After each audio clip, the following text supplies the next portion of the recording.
let me tell you first and foremost why I'm here. I am passionate about the idea of leadership, what leadership can be, and about sharing the idea of leadership with other people who are interested. And I can only think the fact that you all are here at 7:30 in the morning on St. Patrick's Day means that you're interested too. So I need to tell you that in order to make this hour effective, I need your help. I need your assistance. As you heard, Marine Corps for a long time, other jobs. I'm not unused to standing in front of groups and making public presentations. I've done it a lot. And I've learned a few things about myself in those experiences. And one of those things I've learned is that I'm pretty good at giving 15-minute speeches. 15 minutes is about my max. I'm also pretty good at engaging with people, exchanging, answering questions, asking questions, having a dialogue, having a conversation. What I'm not very good at is standing up in front of a group of people and talking at them for an hour. And if I wind up doing that, you're not going to be happy, and I'm not going to be very happy. So what I hope that we will do today is I'll try to get it started. I'll try to keep it moving along, but I would really appreciate your engagement, your participation, whether it's a question or a comment or a challenge. Doesn't make a bit of difference to me. I can handle any of that and all of that, and I welcome it. So let's talk. Let's have a conversation about leadership. This room is filled with experience. And your experiences, some of them may be the same as mine, some of them may be different than mine. And the real value that we can all get out of this is to exchange those experiences and to teach each other about leadership and to help each other grow as leaders. So that's my starting point, and I hope that that's what we will able to do. Let me start with this, and I'll come back to that idea of authentic leaders in a few minutes.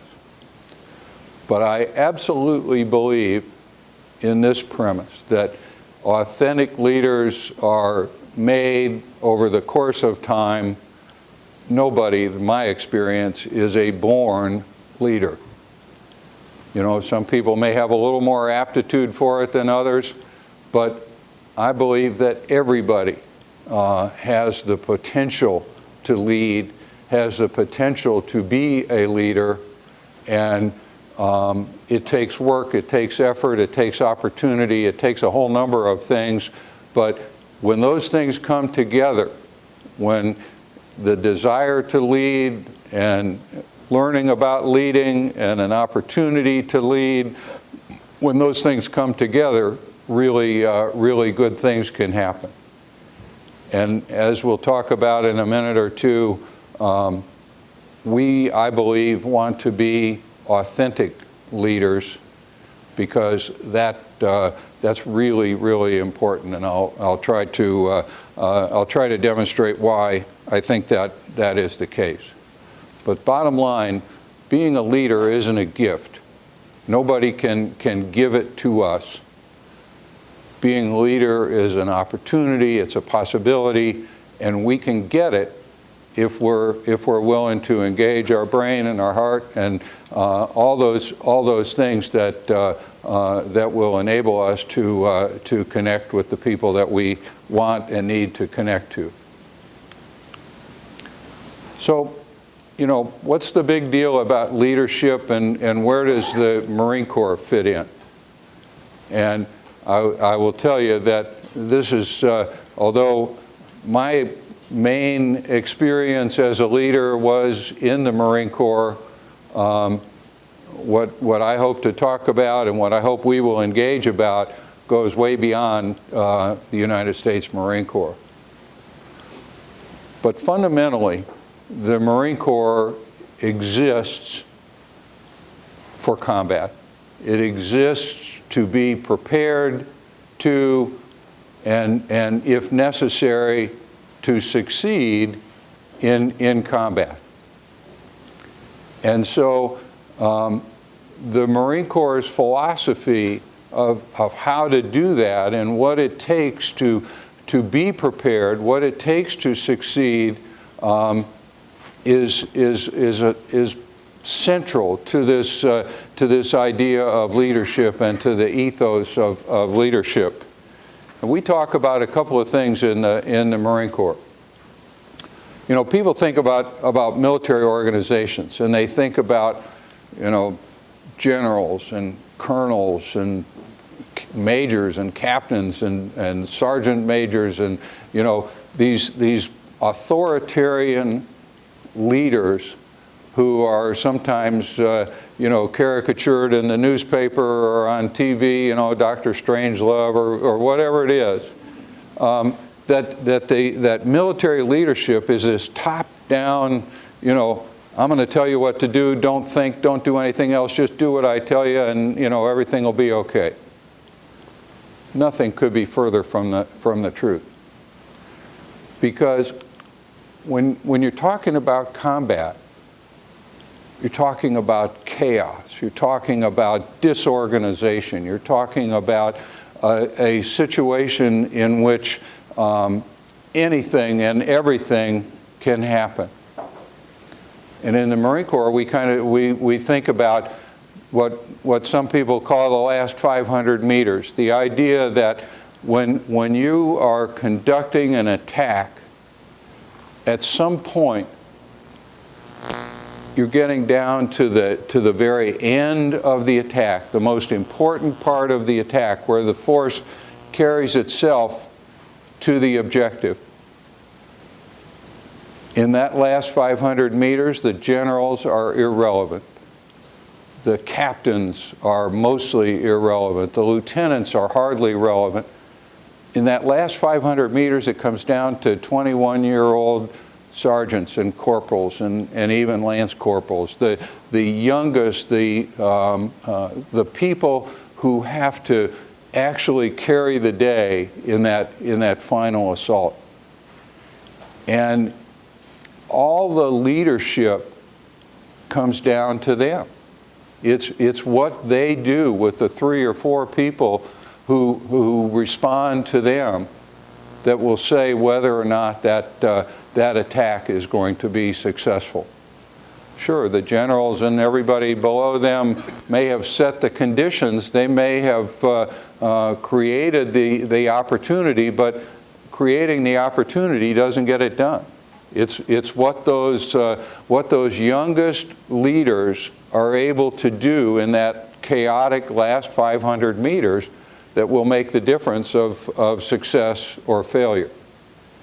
And so what we start teaching Marines when they first come into the Marine Corps in recruit training or at officer candidate school builds on that idea that everybody has to be a leader, everybody has to be prepared to be a leader, so that last element, that most chaotic and most critical element of our mission is accomplished.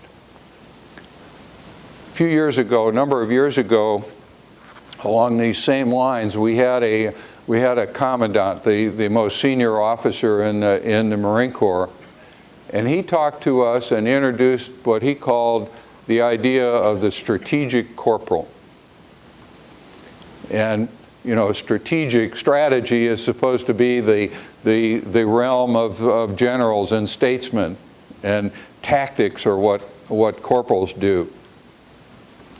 But the commandant told us, think about the strategic corporal. And the strategic corporal, in his vision, was this corporal who had a squad or a half a squad of Marines who were standing at a street corner in some congested, perhaps third world city far from the United States, who was in some kind of a peace enforcement role, that combat had stopped, that order needed to be restored, that that process was going on, and this corporal was told, secure this intersection. Make sure that peace and order are sustained in this very small intersection in the middle of a city. And all of a sudden a crowd forms, and it's a growing crowd, and a crowd that's loud, and maybe they're saying we didn't get food, or we didn't get water, or who knows what they're clamoring for. But the corporal is now in a situation where disorder is on the verge of breaking out. And this corporal is standing there with, let's say, 7 or 8 Marines, all of whom are armed, all of whom are capable with their weapons. He's got a mission to maintain order, to keep control of this situation, and he's got choices to make. How do I do this? What do I tell my people to do? How do we know this is going on? What do you think? Why do we? He's postulated this situation, and we're getting into the picture. How do we know that this is going on? Come on. CNN's there. While this corporal is facing this challenge, some group of people from CNN are filming him. And they're filming his Marines. And they're probably broadcasting it live. And Wolf Blitzer's saying, oh, look what happened in XYZ city. This corporal is about to make decisions that will influence the overall success of the whole campaign. This corporal is now the strategic point of importance for the United States of America, and is about to, whatever it is that he decides to do, shoot, don't shoot, wade into this, get captured, there's a whole range of things that can happen. It's all going to be on CNN. It's going to be instantly analyzed by a bunch of talking heads back in the studio. And the success or failure of an American campaign might hang in the balance. And this is some 21-year-old Marine corporal who's got to make these kinds of decisions. And so how does the Marine Corps prepare for that? Hopefully a lot of ways, but part of it is to make this young corporal an authentic leader who understands the things that he needs to understand about his mission, about the intent, about the end state that has been established, and we hope he's going to make good decisions. But the general's not going to control that. The captain is not going to control that, because this young corporal is way out in front. And whatever he decides is going to influence. And so these kinds of ideas, this last 500 yards, the strategic corporal, this is why leadership training is so critical to the Marine Corps. So I know there's maybe a couple of people here who have Marine Corps backgrounds, but most of you are saying, yeah, that's nice, but I don't have any armed corporals. I don't have any 500-meter attacks to conduct. What's this got to do with me? what other enterprises, and I don't care if they're in business and commerce and public service and healthcare or you name it, doesn't have some man or woman who's out there on the front lines, who's beyond the supervision of their bosses, who's going to make critical decisions that will influence the overall success of the organization. I can't imagine any. I don't care if it's the retail clerk who's got the angriest, unhappiest customer in front of them, who's going to interact with that customer without any supervision and make some decisions about whether or not that customer becomes a friend or an enemy for life. Or a doctor or a nurse or a patient orderly, or you name it. It doesn't make any difference. There's a strategic corporal in those organizations who's going to make critical decisions. And so what's the big deal about leadership? It's preparing those folks to make the critical decisions, to do the right things, to be the authentic leaders that we want them to be. All got to be done in advance. Can't be done, you don't become a strategic corporal in the last 5 minutes. If your organization has produced strategic corporals, authentic leaders who are filling those positions, it's got to be done in advance. So you heard a little about my background. I had, and I tell you this because Paul Otte has sent me on these missions before. And I gave a talk somewhat similar to this to an organization, and I'll tell you later one of the comments I got afterwards. But one of the things was, they said, well, yeah, but we don't understand, we don't understand why you were talking about, Marine Corps leadership. As you heard, I started in the Marine Corps in 1964. And in 1964, I started hearing about leadership and being a leader and aspiring to be a leader. And from 1967 to 2005, I served as a Marine officer. And every day of that time, there was something about leadership, about aspiring and striving to be a leader and to be the right kind of leader.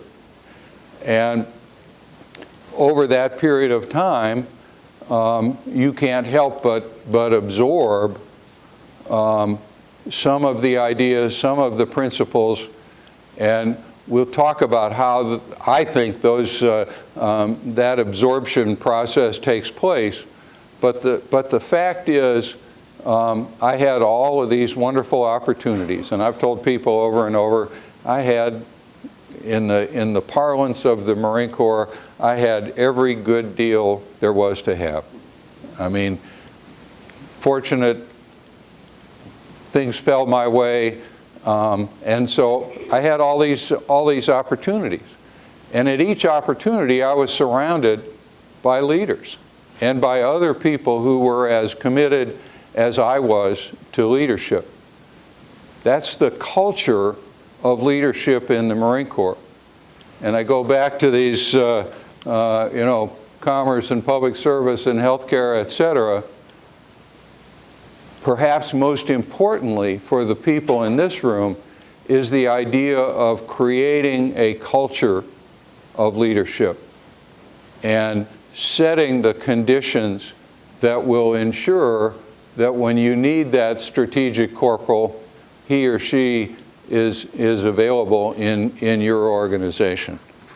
So that's the big deal, and that I hope and trust is why we're here. So when Paul Otte and Debbie Johnson and others started this Ross Leadership Institute,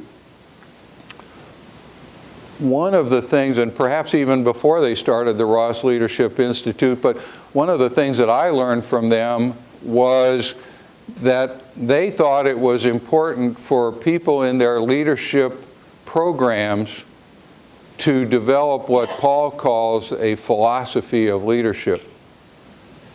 And to be able to say, to write down, to put forth to others, what's your philosophy of leadership?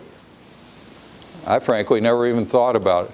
I mean, I knew what I thought, I knew what I believed, but I never put it in the framework, if you will, of a philosophy of leadership. But Paul challenged us all to do that, and so I sat down one day and I said, okay, I'm going to write my philosophy of leadership. And the way I chose to frame it was to say, there are things that I know for sure about leadership. And what are those things? Well, I know some things about leadership in general. I'm certain about this. I'm certain, for example, that leadership is a powerful, powerful tool. It's an ability to influence people to do certain things, to achieve, to empower people, if you will, to achieve things that you believe are important. I also believe that it is a powerful thing that can be used for bad things as well as for good. You don't have to think very far in history to know about some great leaders, some powerful and successful leaders who used their talent, if you will, for evil, terrible purposes.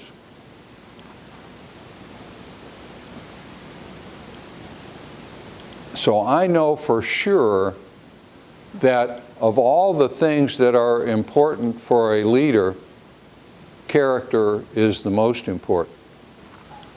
The ability, the willingness, the understanding, the discernment to use leadership as a tool for good, for positive ends, not for bad ones. And I call the person who does that an authentic leader. A strong leader who has the right kind of character and uses his or her leadership skills and abilities for good ends, that's the authentic leader, and that's who I aspire to be. Things that I know about leaders. I know some things about leaders for sure.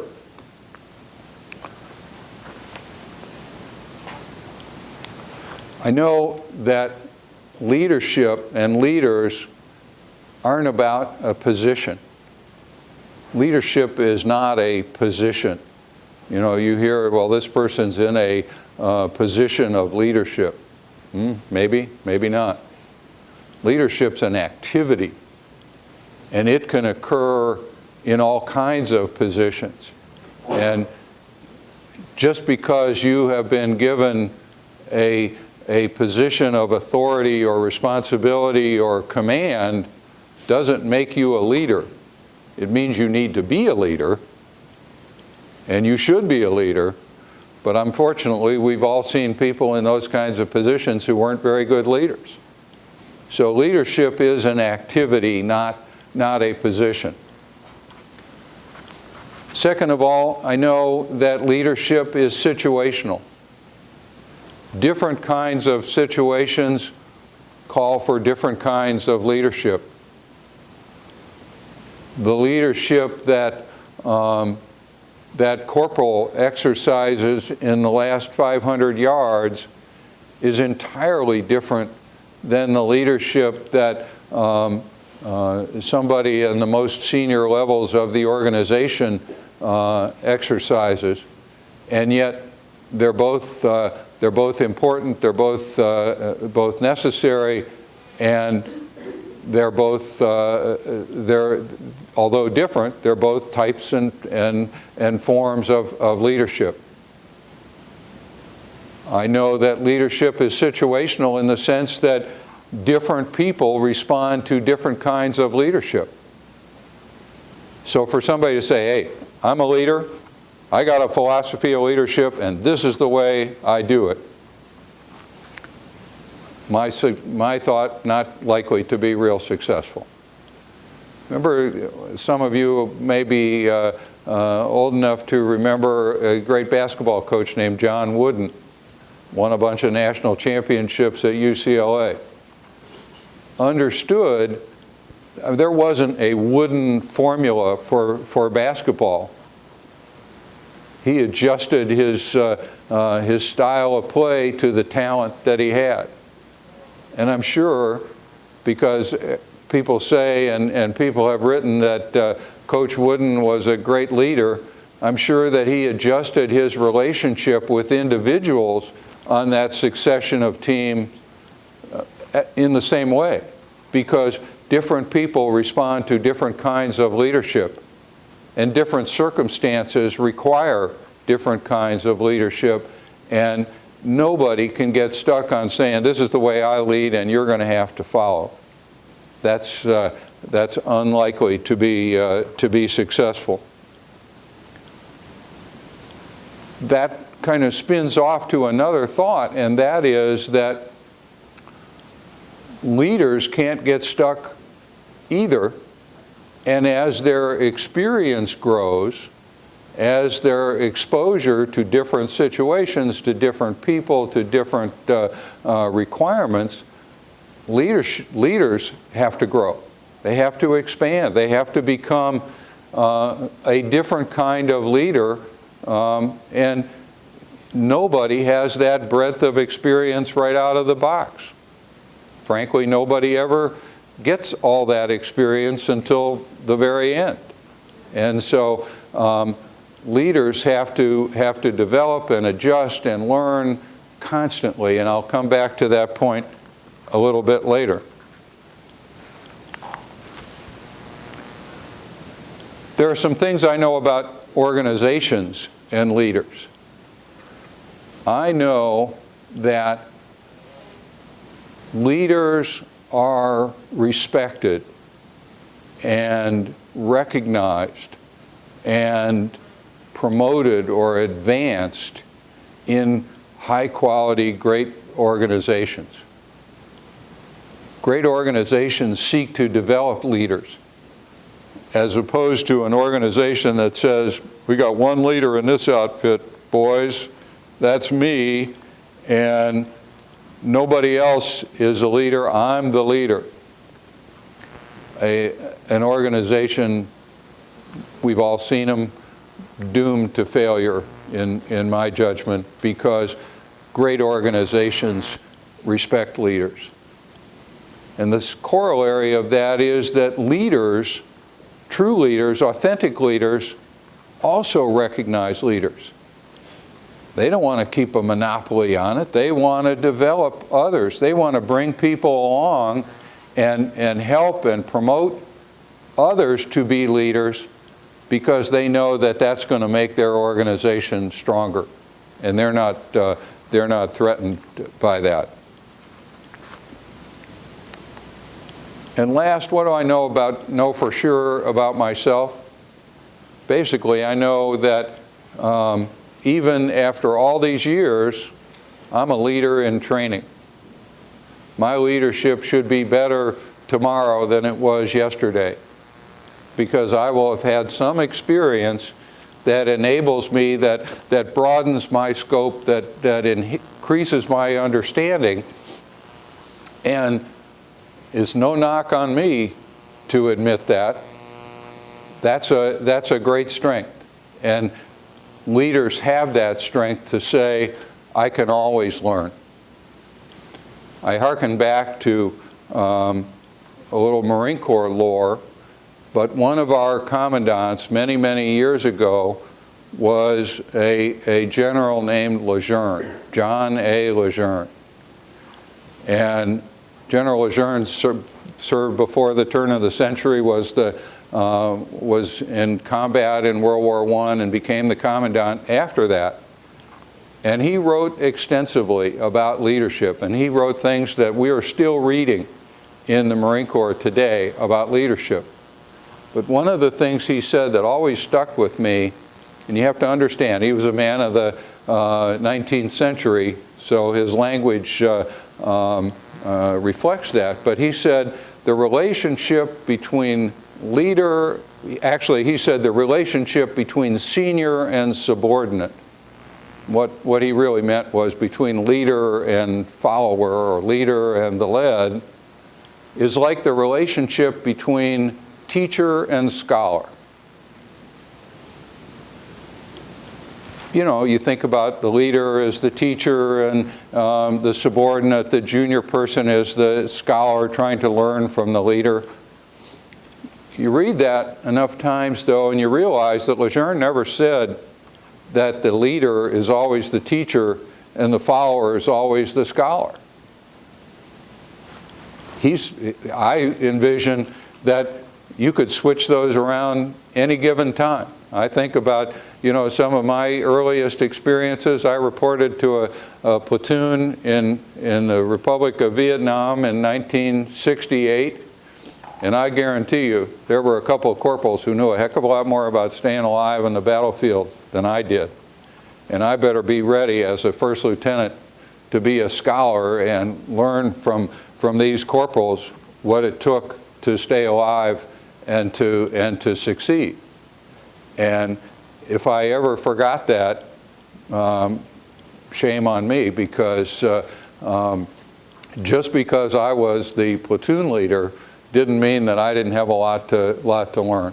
And again, you can translate that into any walk of life, any endeavor you want to think about. No matter what your position in the organization, about some things you know more than anybody else. About other things you may know less than a lot of people, and you better be ready to be both a teacher and a scholar if you're going to be a successful leader. Now, I've been going for 30 minutes, and I'm doing my best, but you're failing. Because nobody's put their hand up and said, "What the heck are you talking about?" Nobody said, "Well, I'm not sure I agree with that." And I know there are some people here, and I won't call them out or anything else, but I know there are some people here who know a lot about what I'm talking about, or know a lot about this subject of leadership, and may have some very different ideas. And so let's talk. I'll keep going, but question. Yes, sir. Where? Right here. Okay. We advance the conversation, but what was the comment? You said earlier that you made a presentation and then you were going to come back to the comment afterwards, which I always enjoy. So was it a good one? I'll flash ahead to a couple of slides here. No, that's fine. You know, I talked about we have these things. The framework that we use is these leadership traits and principles, and in a slide or two, I'll show you what those traits and principles are. But anyway, I went through all these things, and I went through the traits, and I went through all the principles, and one of the comments was, you know, what's the big deal? There wasn't anything, you know, nothing I never thought of or heard of before. That's the big deal. I mean, the idea is that, you know, these traits and principles that the Marine Corps uses to help formulate leaders aren't from Mars. You know, they're from everyday life, everyday experience, and there is nothing unique to the Marine Corps about them other than the way the Marine Corps has chosen to collect them and make a leadership syllabus out of it. And I should have said that to this lady, because she was absolutely right. No, there wasn't anything, you know, spectacular about that stuff. That's the whole point. It's there for all of us if we pull it together and figure out how to adapt it to what we're trying to accomplish as leaders. So here's the things that boil down. I think this is the framework that the Marine Corps uses to teach leaders, and it starts, as I say, with privates at Parris Island and San Diego. They're exposed to these traits and principles, and to officer candidates and second lieutenants at Quantico, and at courses and leadership programs throughout the Marine Corps. We always come back to these traits, principles, and to the idea that history, examples, studying the successes and failures of others is the way we advance ourselves as leaders. So let's start with the traits, and I've kind of grouped these into two groups. But look at those things: endurance, bearing, unselfishness, courage, knowledge, loyalty, enthusiasm. Things that describe what we strive to be as leaders. Qualities, things that we want to have. And I'll stress this word strive because, again, it's an evolutionary process. Nobody has all of these qualities to the maximum extent all of the time. And yet we're constantly striving to have them. But ways of acting for a leader that are important. And it doesn't take a lot to think about why it's important to have those characteristics if you want to lead others. One of my favorite TV shows was way back when was Lonesome Dove, this series of cowboy programs. And I remember one of the things, there was one of the cowboys, one of the kind of mid-level cowboys on the cattle drive died in the course of the cattle drive, and they buried him out there on the prairie someplace and put this rough wooden marker on his grave, and it had his name and might have had his years or something like that, but it said, whatever his name was, cheerful in any weather, an attribute to be admired. Endurance, enthusiasm, unselfishness, cheerful in any weather, not to get down on the bad, not to even when you're feeling bad, not to let that seep through, because once it does, it infects everybody that you're trying to lead. The second group of traits, again, it's kind of hard to differentiate between the two, but I think these are more things that we strive to. If this first group is things that we strive to be, these are things that we strive to do. To use good judgment, to be fair, to be decisive, to be a person of integrity, to be dependable, to be tactful. You know, some people say, hey, I'm a leader, I don't have to be tactful. Well, when you're a leader, you have to be more tactful than you might be if you were, a part of the the herd, and to take the initiative. But all of those things, and again, nobody has them all. Nobody's good at all of them. Nobody's the same or as good at all of them all the time. Those are what we strive to be. And again, nothing special there. Just as important at Target department store as as in the Marine Corps or the Highway Patrol or any place else. They just come out in different ways. But the traits that we as leaders strive to have. So the second thing we talk about are these principles. And you could spend a lot of time with each of these. I'm not going to do that. But I think that first one is one of the most important. And it gets back to this idea of not everybody has all of these things all the time. The first thing the leader does is make an honest self-assessment. For anybody who, I see a few cameras coming out, and feel free to copy these, but I'd be happy to send you these slides, and just let me know, and I'll be happy to send them to you. But the first, and I think first for a reason, is that the leader who is striving to improve, to constantly be a better leader,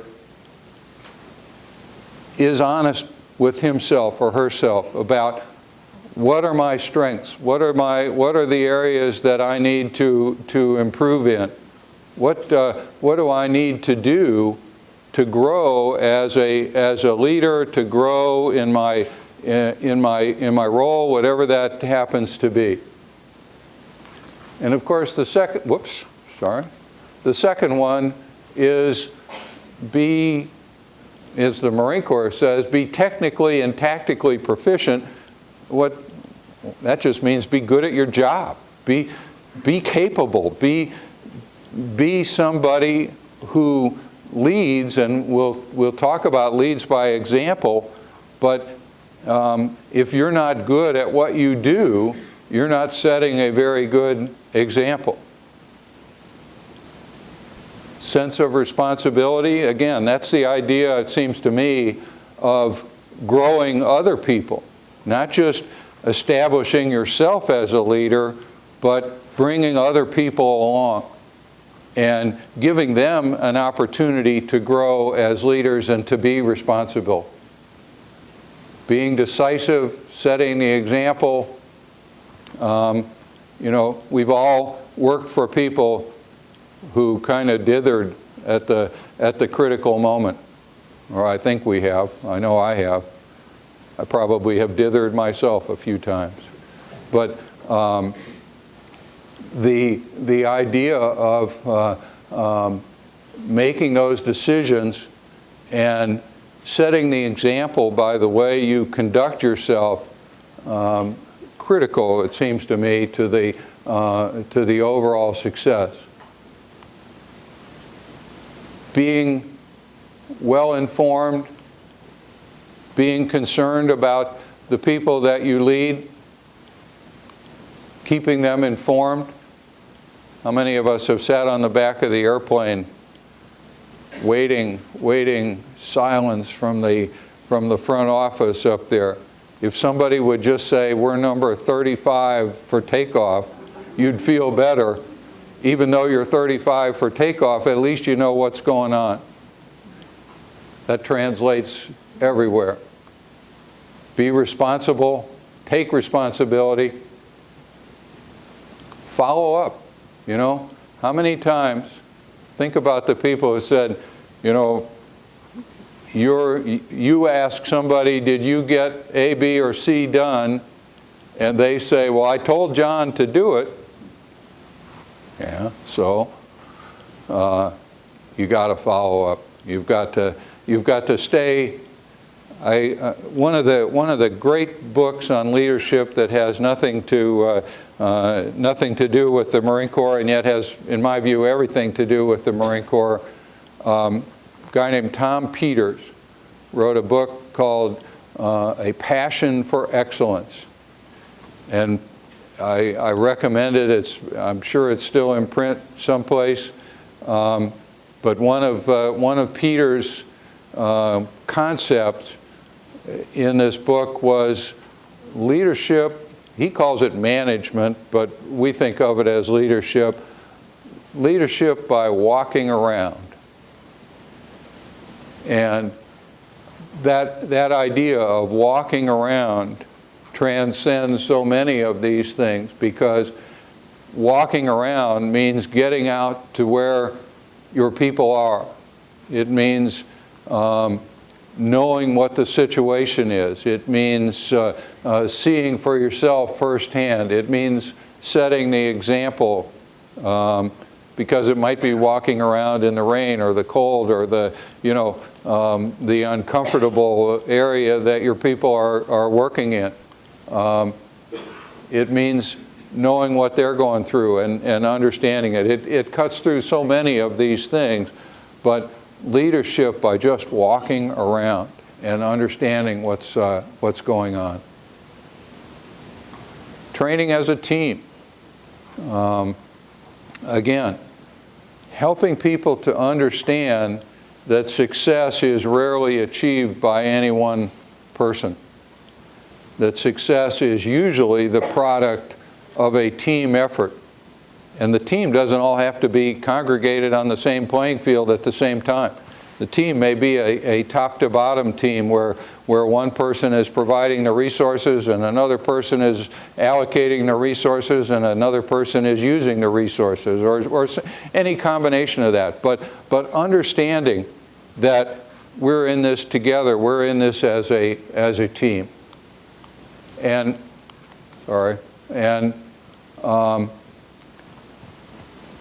this last one, employ your command in accordance with its capabilities. I've thought about that a lot, and in part it means, I think, don't overpromise. Don't puff yourself up to your boss by saying, "Oh yeah, we can do that." Understand what's realistic. Understand what your team is capable of doing at any given time. But it also means, I think, don't sell your people short. Don't take counsel of your fears. Don't be risk averse in terms of what your team can accomplish. And like so many of these things, it relates to others, but taken together, this is the fabric. This is the framework that we use to tell leaders what they should strive to do and to be. And as I said, the last element of this is certainly historical examples and studying from the successes and the failures of others. We can learn from anybody. If the learning is nothing more than, boy, when I get in that job, I'm not going to do it that way. That's learning. And the authentic leader, somebody who's always learning, is watching and is studying both success and failures. The last thing about these leadership ideas is, how do we communicate? And I think that it's fair to say that leaders are connectors. Leaders are people who can make a connection with the people that they lead. And you might say they're motivators. They're people who can communicate. But their words, the words that they use to connect, are appropriate to the situation. And they're adjustable. Again, this gets back to this idea of leadership is situational. In some situations, a short, plain statement of, here's what I need you to do, get at it, is all there's time for. In other situations, a more expansive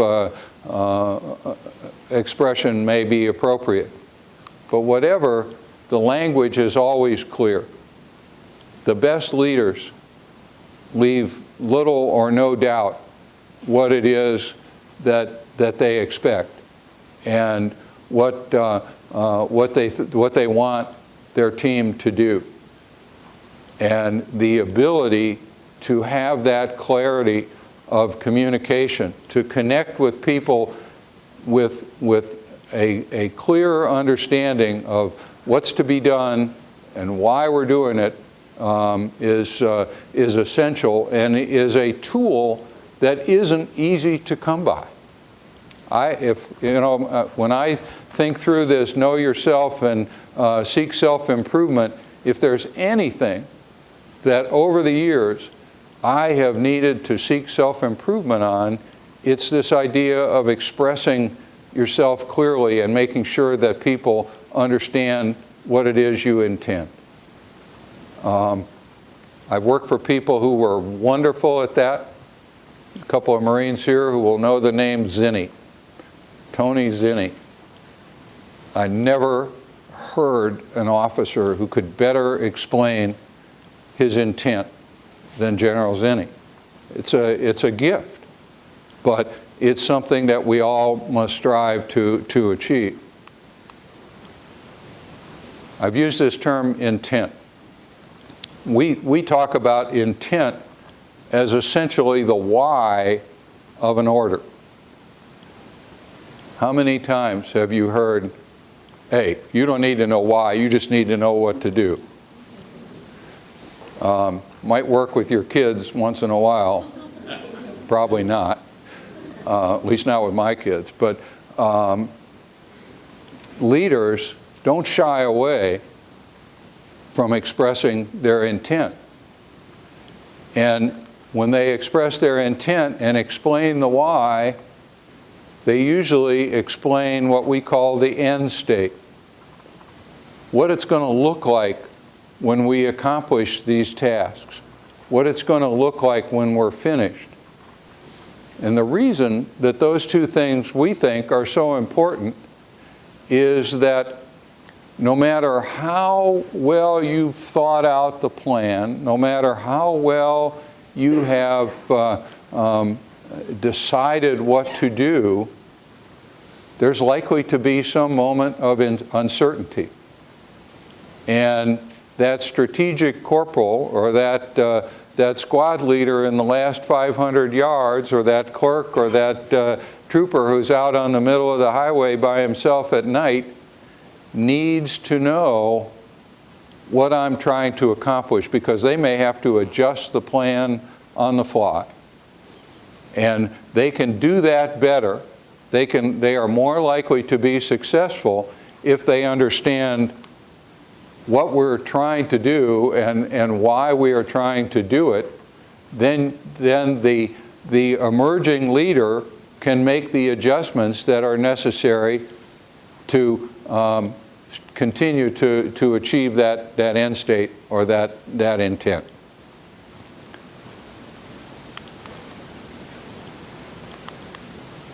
So, I thought I moved these around. I guess I didn't. I'll come back to that. Oh, there we go. Yes, ma'am. I just have a comment. I've been married to a serviceman for 32 years. He went from OCS to a general and now retired. But everything that you've said has really enlightened me to what he had done. I know he never talked much about work, but I know that he mentored and counseled many, many soldiers. And I always thought, oh my goodness, I've got to go in tonight, I'm counseling. I said, oh my gosh, you don't want to know what's going on. But it wasn't until later on where soldiers, once they've grown or at his retirement, I saw what mentoring or what counseling them was. And it was everything that he said. It was nothing to do with him. It was to counsel that soldier, regardless of their rank, to be their own leader. And there was standing room at Beetler Armory, and I just knew, then that him being the leader that he was, what that meant. And this is my son, and I think we can vouch for that. And it's quite humbling to have somebody in the family that's it's magnificent. And he would never he probably wouldn't be very happy with listening to me right now. But He might be. I recognize that. He might be very happy, but he wouldn't want to tell you. Right. So, and he's led me, you know, to kind of... You know, there can't be, for the authentic leader to look back at some point and see the growth of others and to see that people have been brought along and been influenced and perhaps, you know, and quite frankly, surpassed what you've done. I mean, it's validating, it's rewarding, it's, you know, it says, I did my job, I did okay, because I brought these other leaders along. And more than anything else, the opportunity to be with leaders and to grow people and to help them grow themselves, not to grow them, but to help them grow, can't be much better than, much greater reward than that. Thank you. Yes, ma'am. So you're speaking to my heart literally, because I just last week launched a company that is focused on helping companies develop emerging leaders. So my question for you, though, is you talk a lot about the importance of communication from the higher level, in quotes, leader to the emerging leader. What advice can you give for the emerging leader who feels there's a lack of clarity or doesn't understand the end state, etc.? I think that the emerging leader who is empowered, let's assume that there's an authentic leader who is not yet as good as he or she wants to be at expressing intent. But if they've expressed empowerment, then the emerging leader says, wait a minute, boss, I don't understand that. Could you go over that again? If the atmosphere has been created that allows somebody to ask a question, the authentic leader says, thanks very much for asking that, because this is important. We got to all be on the same page here. And the emerging leader asks the question and presses for an answer, because he or she knows how important it is to know that, and they know they don't know that, or they don't fully understand it, and so they ask about it. And that says to me, if that takes place, that speaks volumes about the conditions that the leader has set, the good conditions that the leader has set. But we're all striving, and part of striving is you know, being willing to ask the question, and you know, you hope it's the kind of organization where that is not only accepted but rewarded. Yes, ma'am. So it kind of goes to that same point. I was curious if you have any tips on how to develop one of the leadership traits, courage. A lot of people that I work with have a lot of these others, enthusiasm around here, loyalty, those exist, but what I find is some hesitance because they don't feel courageous to step outside of their box.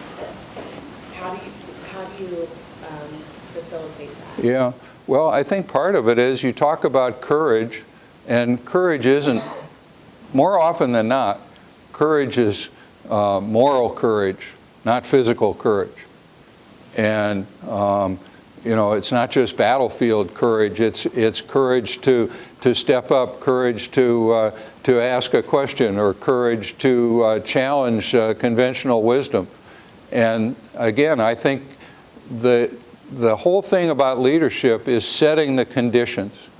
And if you've set the conditions for open communication, and you've told people what you admire and what you're striving to do, and one of those things is moral courage, you know, you hope that you convince them that they should you know, seek to develop that courage as well, and in whatever form is necessary. Yes, ma'am. Is the recruiting for young people Going into the Marine Corps, is it strong now? Has it changed? I mean, is this a good time? Are people wanting to get into the military? And also, do they understand, maybe it's hard to say, do they understand that down the road, leadership will be one of those talents that they develop, which will really help them in their future? I think that, and I've never been on recruiting duty. There's some people here who have been, but I think that overall recruiting is as strong as it has ever been. You know, we have the smallest military force, both active and reserve, that the nation has had. Less than 1/2% of American citizens serve in uniform, and 330 million of us, and about 2 million serve in uniform, either active or reserve. So you can do the numbers. But the fact is we're getting tremendous young people. And I think the Marine Corps always seeks to identify those who are looking for a challenge. And I think Marine recruiting message is almost all about leadership and growth and what you can do. And so, yeah. I saw another hand. Yes, sir. Well, just the differentiators between leaders and managers, because I think big companies out here, they hire good managers. Yep. But there's a difference. And what are your differentiators? How do you? There's not a difference between leaders and managers. You lead people and you manage resources. And authentic leaders are good managers. They're good managers of resources, but you don't manage people. You lead people. Paul and I have an ongoing, I don't know where Paul is, but we have an ongoing discussion about that. But you lead people and you manage resources. I have to finish because I'm done. I want to go back. Come on. A great book, I recommend it to you, Stephen Pressfield, called Gates of Fire. It's a historic novel, tells the story, leads up to, as some of you have read it, you know it, 480 BC, the Spartans at Thermopylae. And long and short of it is that in this novel, at the end of it, the only survivor from the Spartan side was a slave. And he had captured by the Persians, and he was taken before the Persian king. And the Persian king said, "How did they do this? Who is this King Leonidas that led these Spartans, and 300 of them held off 2 million Persians for a long period of time?" And I love this quote because it encompasses everything. This is what the slave who said to the Persian king, "I'll tell you what a king is. A king does not abide within his tent while his men bleed and die upon the field.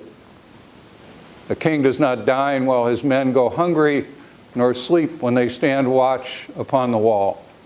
A king does not command his men's loyalty through fear, nor purchase it with gold.